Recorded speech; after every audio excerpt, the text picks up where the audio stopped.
we're moving into, we just finished 4.3, so we're moving into 4.4, which is trig functions of any angle, right?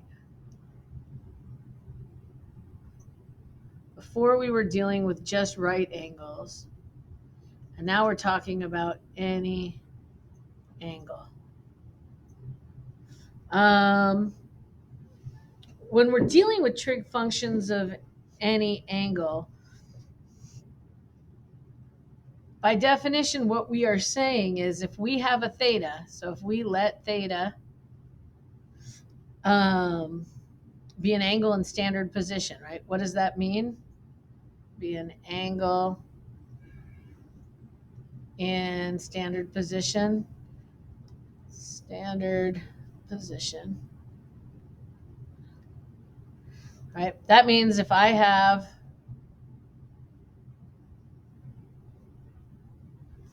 an angle in standard position, it's going to start here at the 0, right? It's going to have an initial side, right?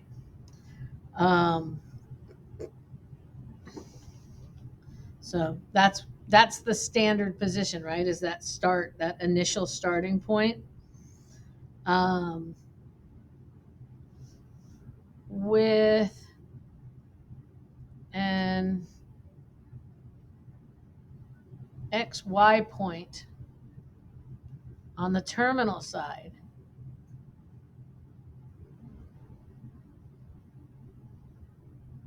So up until this point, we have been dealing with very specific right angles, right? We have been dealing with like the 30, the 60, the 90, the 45-degree angles and how they rotate around. But now we're talking about what if I have something with just say some XY coordinate right here, some point, right? And the terminal angle kind of goes to here. And this is an XY point on the terminal side because the angle is going in this direction, right? So this is the initial starting point, right? And it's starting in the standard position on that 0, right? But we're not stopping at our necessarily 30, 45, 60 degrees, or whether if we're counting them in radians like pi over 6 or pi over 3, pi over 4, right? We're looking at it in terms of a point that it ends on the other side, and we don't know the angle measure, right?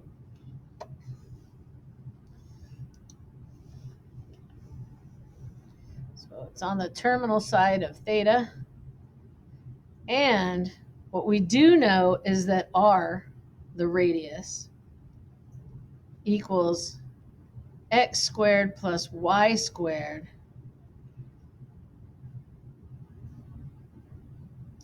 and it cannot be equal to 0, right? The radius that we are looking for in this angle is the distance from 0 to our point, right? That is our r. That's our distance to this point, right?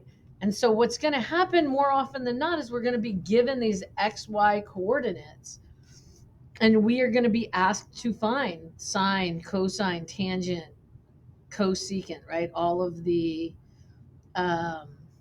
6 trig functions or 3 trig functions or whatever they're asking for in that specific problem. We're going to be looking for those values.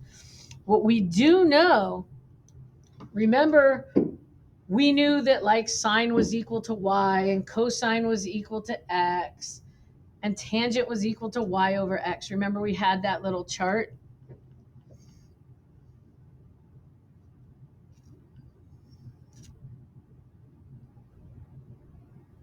Do you guys remember that when we were on the unit circle? We had the chart and we knew what like sine, cosine. We could find sine by knowing what the y value was, and we could find cosine by knowing what the x value was. Is that popping into your head at all? Anybody? Thank you, Moises. Thanks for saving me on that one. saving the rest, your fellow classmates on that one. Well, the same thing is going to happen here, right? We're going to have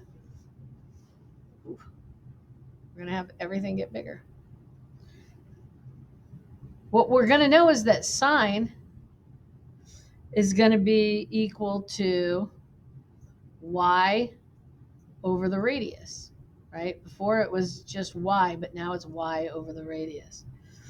Cosine of theta is going to equal x over the radius.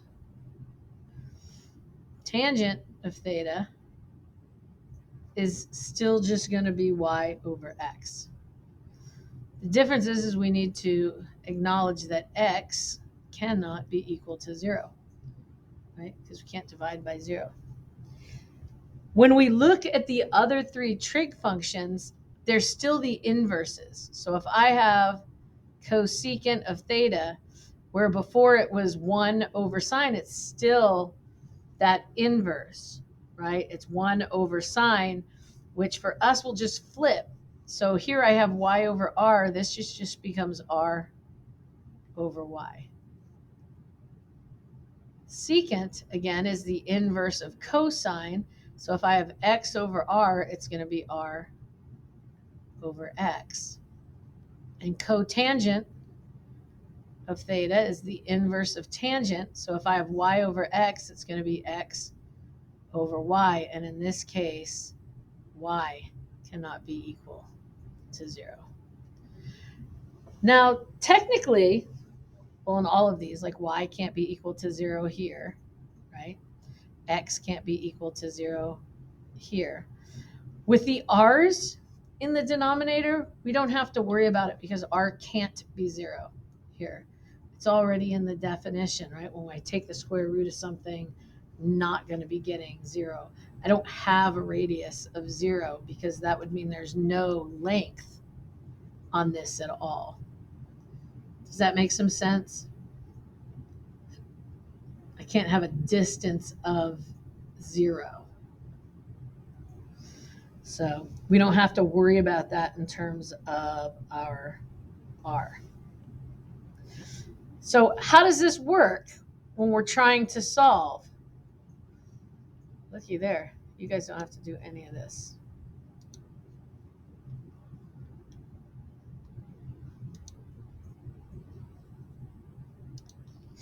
I didn't get a blank screen.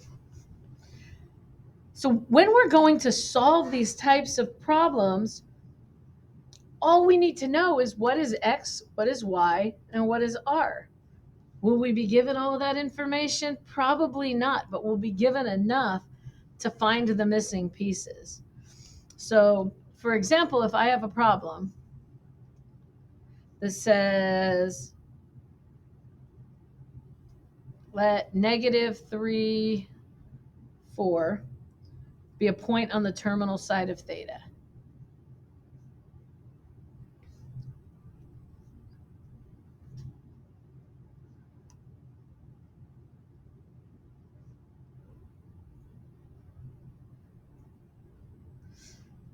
We want to find sine, cosine, and tangent of theta.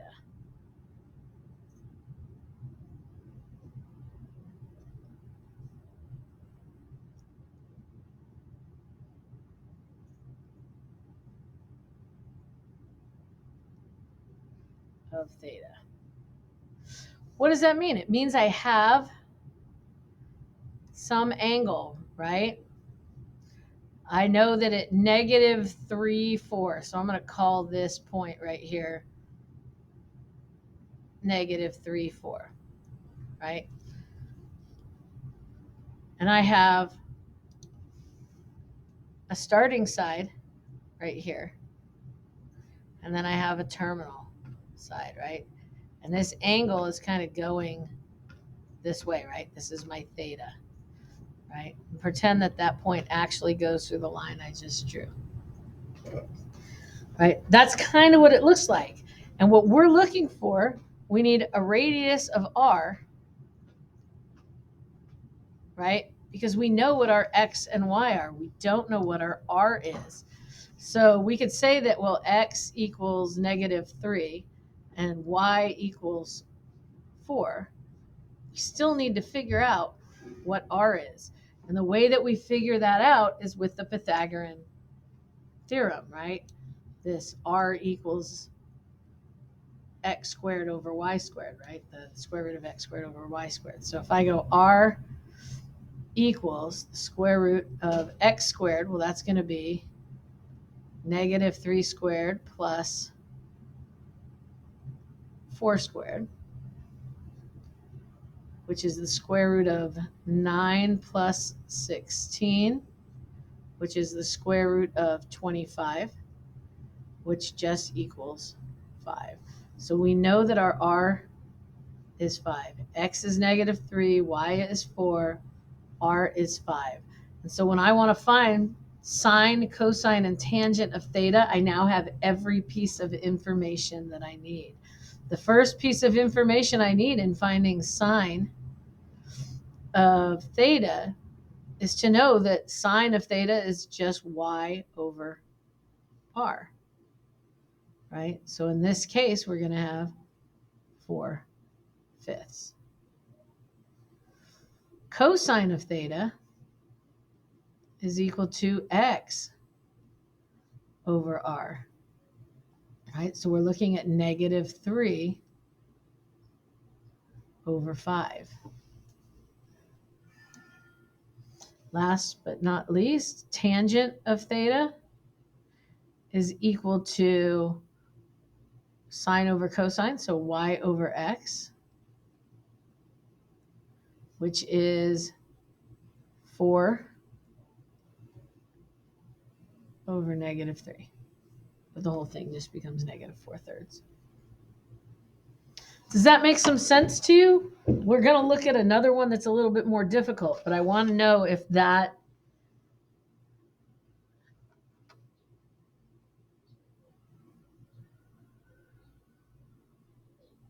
is everybody else just not paying attention, or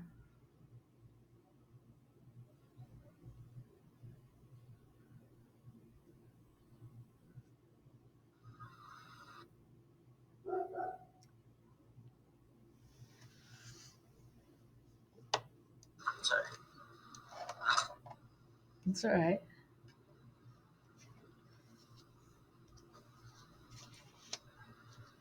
Sometimes it's hard to be engaging when you feel like you're talking to yourself. So let's look at a problem that doesn't solve quite as easily, right? What if we have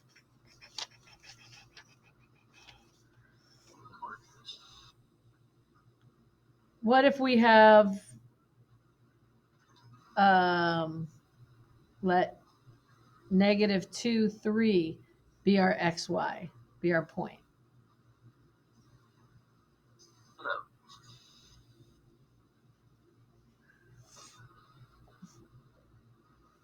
Right? What if, She said she didn't like you. hey, James, you're on mic. My bad. Thanks. And we want to find sine, cosine, and tangent of theta.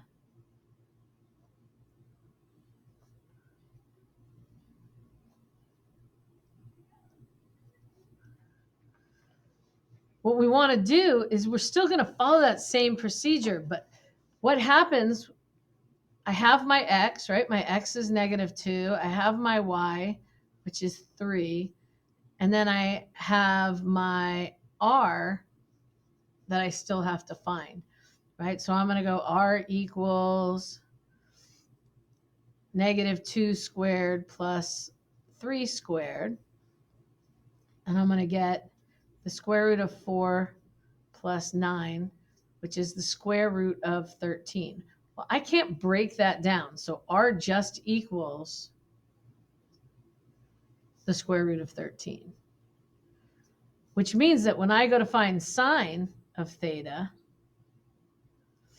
I'm going to go, okay, well, that's y over r, which is 3 over the square root of 13. And if you remember, we can't leave it like that. So we have to rationalize the denominator by multiplying by the square root of 13 over square root of 13. And I get 3 times the square root of 13 over 13. When I do cosine, same thing's going to happen, right? I have that r on the bottom, and it is a square root. So when I do x over r, I'm going to have negative 2 over the square root of 13, and I'm going to have to, again, rationalize the denominator. And I just wind up with negative 2 radical 13 over 13. Tangent in this case is a little bit easier for us because tangent is just y over x. So as long as x isn't equal to 0, we're good. So we wind up with 3 over negative 2. So you will have problems to do that are like that. The other thing that you're going to have to think about in terms of when we're evaluating these trig functions and we're trying to find their values, where things will lie. If you think about a quadrant, let's do better than that. I feel like I could do so much better.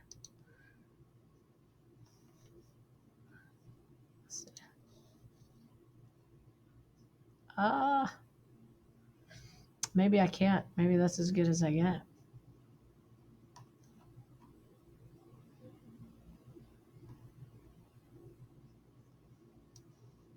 So say I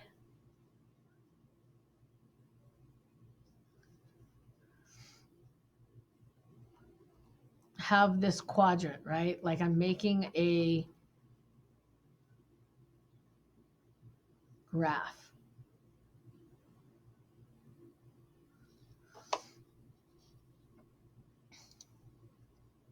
Go away, ruler. Look how pretty that looks when I pull out a ruler. And it was so useless to do because all we're talking about, if we're talking about this in terms of a graph, we've got like 0 and 2 pi right here, right? Because it starts at 0 when it comes all the way around. We got 2 pi. Here we have pi over 2. Here we have pi. And here we have 3 pi over 2. And so within this quadrant, in quadrant 1, right, we know that everything, all x values, right, all our x values are going to be greater than 0, and all our y values are going to be greater than 0. And if we think of that in terms of sine, cosine, and tangent, sine is y, so sine is going to be positive, right? Cosine is x, so in this case, that's also going to be positive. Tangent is sine over cosine, so if they're both positive, tangent's going to be positive, right? Here, when we look at quadrant 2, our x is less than 0 and our y is greater than 0. So if we look at that in terms of sine, cosine, and tangent, if I have a sine here, it's going to be y, which is positive. If I have a cosine here, it's going to be x, which is negative. And then if I have a tangent, it's sine over cosine, which is going to give me a negative. Why is this important? I'm going to show you in a minute, but let's go through all of them first.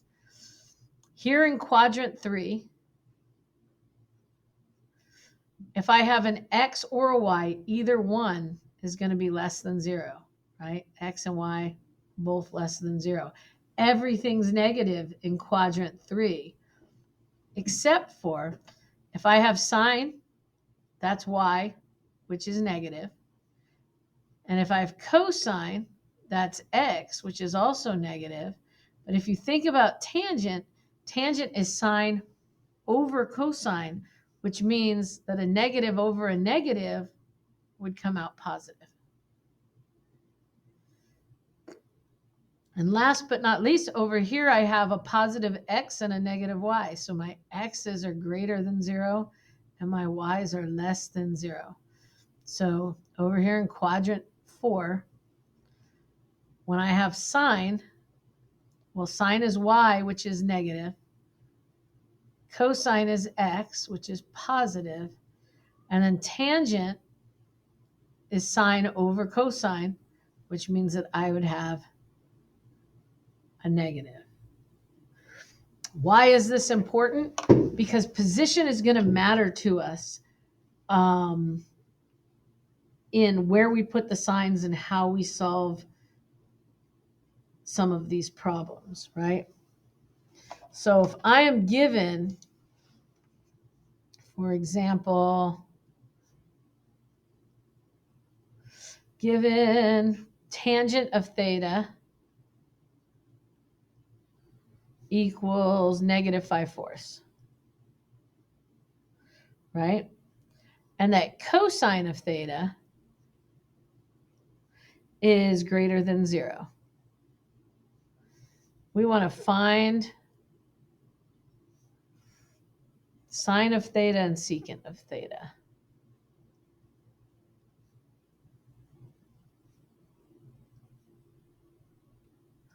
So we need to figure out where all of this is.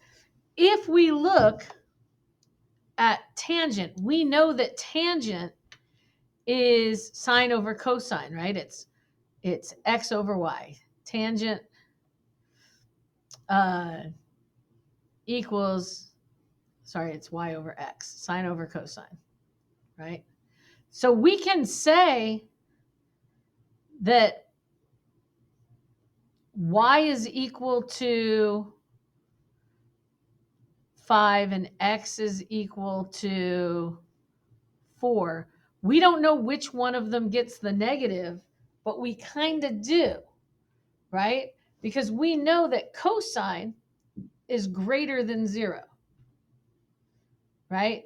And if cosine is greater than 0 and cosine is equal to x, that means this one has to be positive. So this is where our negative is.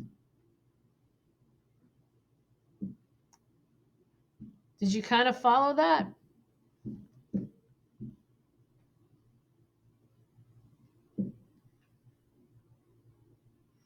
Desiree, did you follow it?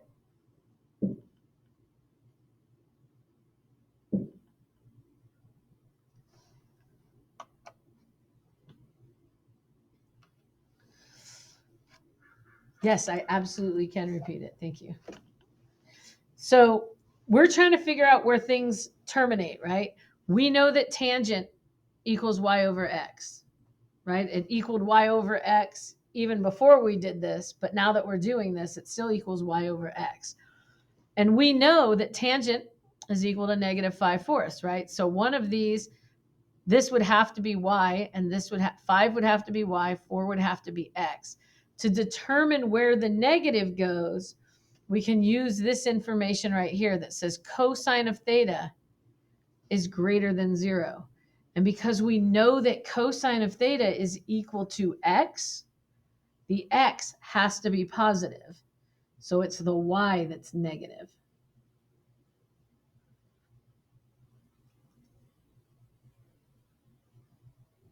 All right. So if I'm looking now for find, where it says find sine of theta and secant of theta, we're almost there, right? Because we know where the negative goes. We know how to break all this down. We still don't know what the r is, though, right? So we are going to have to figure out the r. We kind of don't even need the r in this one when you think about it. Well, kind of. We kind of do. Because they're not right angles. So we do need the r. So r, we're going to have to go, okay, let's find it. We can go, okay, we've got r equals 4 squared plus negative 5 squared, which is going to be square root of 16 plus 25, which equals the square root of 41, which I cannot break down. Can't break down the square root of 41. But I don't need to, right? Because I'm still just looking for sine and secant. And so we know that the sine of, dude, that's crazy. It's so touch sensitive today. It's like somebody messed with my settings. So we know that sine of theta equals y over r.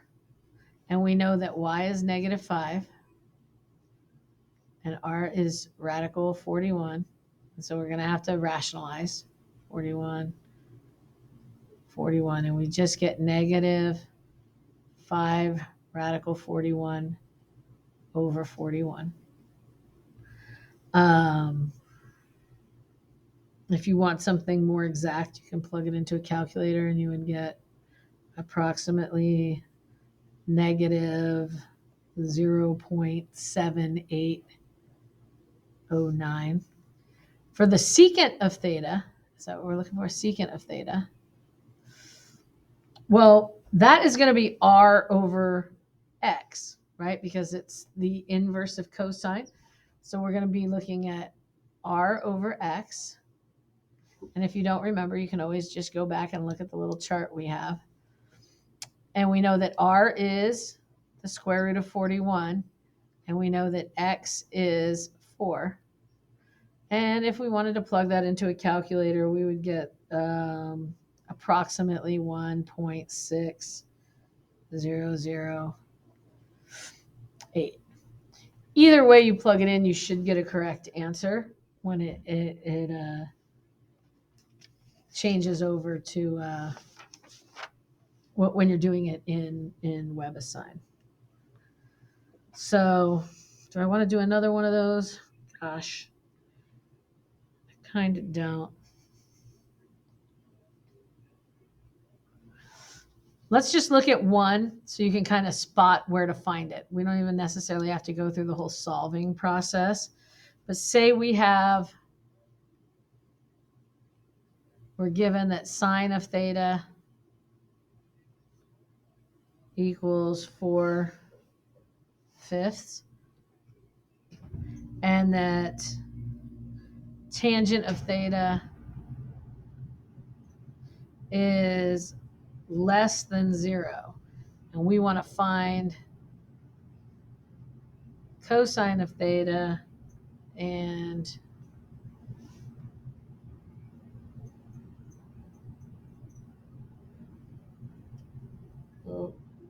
this is and tangent of theta. Oh, yeah, I don't know what tangent of theta. And tangent of theta. Like, I know what it is? I know I don't. I only know right now that it's greater than 0. So when we look at this now, what do we know? We know that sine of theta equals, sine of theta is equal to y over r, right? So we know that y is equal to 4, and we know that r is equal to 5, but we do not know what x equals. What do I know? I know that tangent is less than 0. And if you look at this chart that I made, right, the only two places that tangent is less than 0 is here in quadrant 4 and here in quadrant 2, right? Right here and right here, the only two places that we have a negative tangent. And we know it's given to us that tangent is less than 0.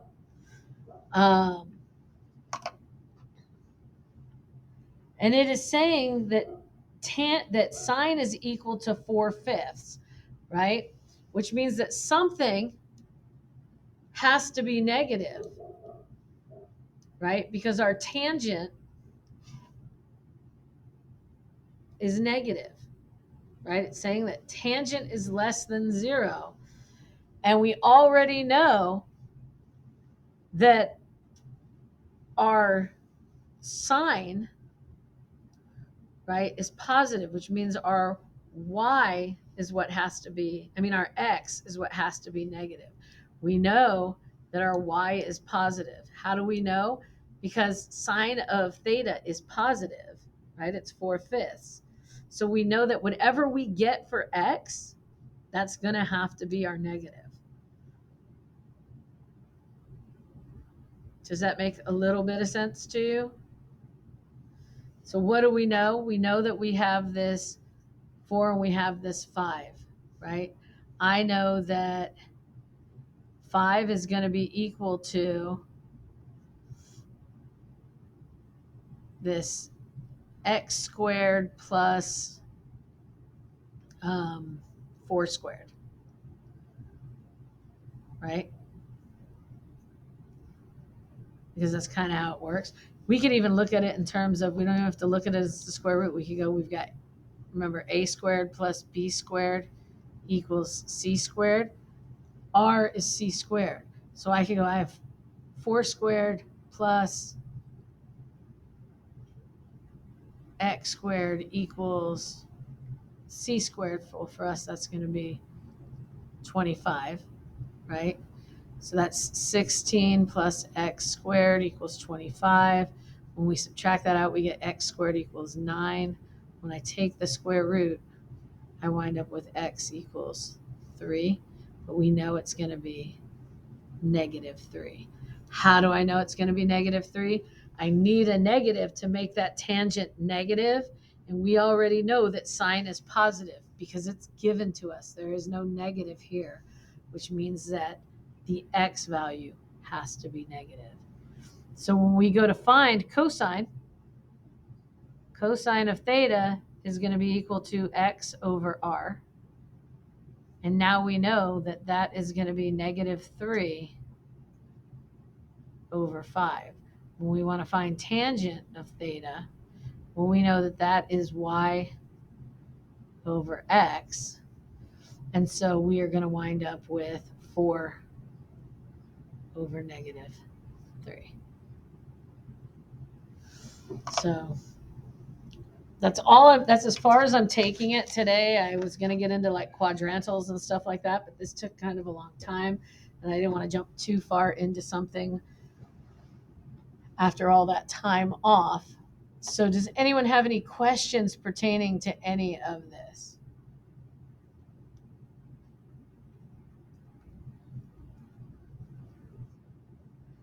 No? All right, I'm going to stop.